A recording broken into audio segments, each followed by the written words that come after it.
Hey, this is Simple Living with Biata. I'm a wife and a mom whose goal is to live more simply, naturally, and self-sufficiently. Less than a year ago, we packed up our 2,200 square foot home, moved into a 300 square foot trailer to start our search for our dream land to build our dream home and homestead. I'm a firm believer in being able to do anything you put your mind to, so I'm learning things I never thought I'd learn, like clearing trees for our homestead. This week, I'm doing my very first homesteading task by tapping maple trees to make maple syrup. I'm so excited to experience this journey unfold and to be able to share the wealth of knowledge with you.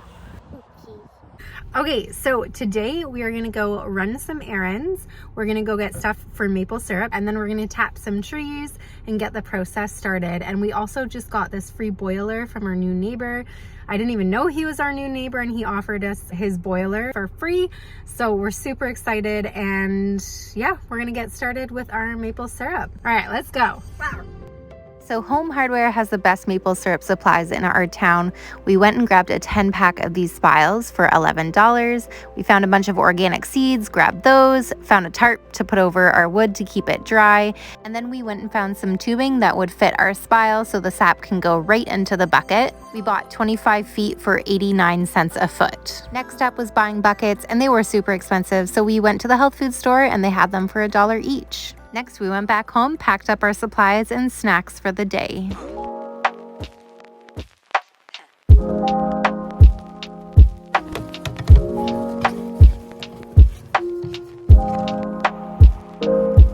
First step is to look for sugar maple trees. There are a bunch of different maple species, but sugar maples are the best for maple syrup because they have the highest sugar content in their sap. Maple trees have very distinct bark. Sometimes they're flaky, sometimes they're rigid, but you can often tell it's a maple. And maples always have twigs that pair off with each other. The way to tell the difference between a sugar maple or a red maple or a silver maple is that the sugar maple has very distinct amber looking buds, and they're kind of pointy in shape, versus the other ones are red and have a different shape.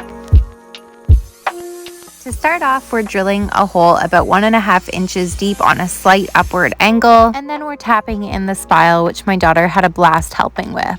We decided to go with these white buckets from the health food store because the blue buckets that you typically find in the maple syrup section were super expensive. They were just under $10 each, or you could get a 5-pack with the 5 spiles for $45, but we got our hole set up to tap 10 trees for $35. And the reason we like this method is because we can basically put this tubing right into the spile and right into the bucket and tape it off, and no bugs are gonna get in. Also, fun fact, it takes 40 liters of sugar maple sap to make 1 liter of maple syrup. I ended up only being able to find painter's tape, but I'll come back and finish it off with some waterproof tape.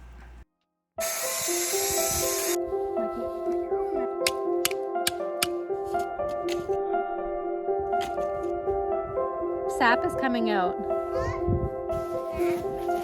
Look. It's put the bucket on. We tapped 10 of our trees, and honestly, I might get more buckets and spiles because it takes 4 of these full buckets to make 1 liter of maple syrup. Okay, so I'm at the property. My daughter is gone for the weekend with my parents, and I'm gonna work on getting as much as I can out of the wetlands today before all the snow melts. So here we have a bucket of sap. There's not a whole lot in here, honestly. There's some, but the way to get a lot of sap is for the nights to be below freezing and for the days to be above freezing. The last few days have been above freezing, that's for sure. They've been beautiful, but the last few nights have not been below freezing, and that's an issue because it needs to be below freezing at night to build up that pressure to be able to release all of the sap.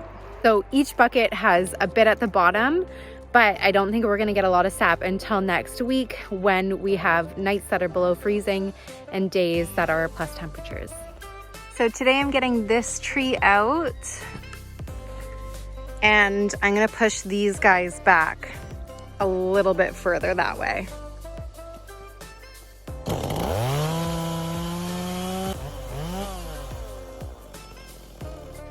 So although this isn't the largest tree I've cut, I was nervous about it because it is pretty dead, and dead trees don't really have a good hinge to control the tree. So I used my wedges a lot and made sure I didn't cut through the hinge wood, and I dropped it right into the brush pile.